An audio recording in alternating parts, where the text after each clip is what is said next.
రోజు నిర్మించుకోబోతున్నాం.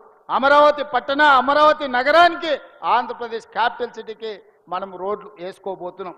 ఇవన్నీ కూడా రెండేళ్ళకొక్క సమస్యని పరిష్కరించుకుంటూ ప్రణాళికబద్ధంగా భవిష్యత్ కార్యాచరణ తీసుకొని మనం ముందుకు వెళ్తున్నాం. 2034కు $1 ట్రిలియన్ ఎకానమీ, 2047కు $3 ట్రిలియన్ ఎకానమీ, దేశంలో 10% ఆర్థిక వ్యవస్థను తెలంగాణ రాష్ట్రంలో సృష్టించడానికి ఈనాడు మన మంత్రివర్గం అంతా ప్రయత్నం చేస్తుంది. అందుకే మిత్రులారా, ఇవన్నీ ప్రజలకు చెప్పండి, ఇవన్నీ రాష్ట్రంలో ఉండే వాళ్ళకు వివరించండి.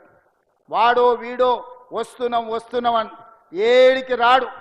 వచ్చేటోనికి ఇరిగింది ఫామ్ హౌస్లో వండుకున్నాడు. ఇంక వచ్చేటోడు ఎవరు లేడు, లేచేటోడు లేడు, లేచి నిలబట్టోడు లేడు. వచ్చేటోడు చెప్తే నమ్మేటోడు లేదు. 94 నుంచి 2004 వరకు తెలుగుదేశం పార్టీ అధికారంలో ఉంది. 2004 నుంచి 2014 వరకు 10 ఏళ్ళు కాంగ్రెస్ పార్టీ అధికారంలో ఉంది. 2014 నుంచి 2023 వరకు 10 ఏళ్ళు బీఆర్ఎస్ అధికారంలో ఉంది. 2023 నుంచి 2034 వరకు మనమే అధికారంలో ఉంటాం. చరిత్ర పునరావృతం అవుతుంది. నేను చెప్పింది జరగకుండా ఉన్నది ఒక్కటి లేదు. ఈ రోజు ఈ ఖమ్మం జిల్లా నుంచి రాములవారి సాక్షిగా నేను చెప్పదలుచుకున్నా. ఆనాడు 10 ఏళ్ళు తెలుగుదేశం, మళ్ళీ 10 ఏళ్ళు కాంగ్రెస్, ఆ తర్వాత 10 ఏళ్ళు బీఆర్ఎస్. ఈ 10 ఏళ్ళు మనది పేదల ప్రభుత్వం, ఇందిరమ్మ రాజ్యం ఉంటుంది. ఆ 10 ఏళ్లలో దేశంలోనే నెంబర్ 1 రాష్ట్రంగా తెలంగాణ రాష్ట్రాన్ని తీర్చిదిద్దుతాం.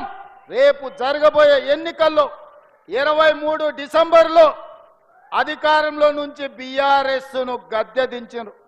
2024 పార్లమెంట్లో గుండు సున్నా ఇచ్చి బొందబెట్టారు. కంటోన్మెంట్ జూబ్లీహిల్స్ ఉప ఎన్నికల్లో బోడబండ రెఫరెండం అన్నాడు.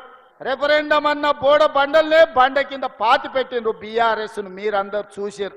సర్పంచ్ ఎన్నికల్లో 66% ఇచ్చి కాంగ్రెస్ పార్టీని ఆశీర్వదించారు.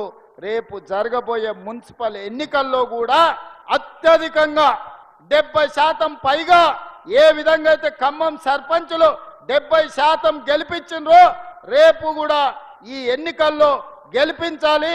మనమందరం కష్టపడాలి. కాంగ్రెస్ పార్టీ జెండా ఎగరేయాలి. దీనికి మీరందరు సిద్ధమే కదా? సిద్ధమేనా?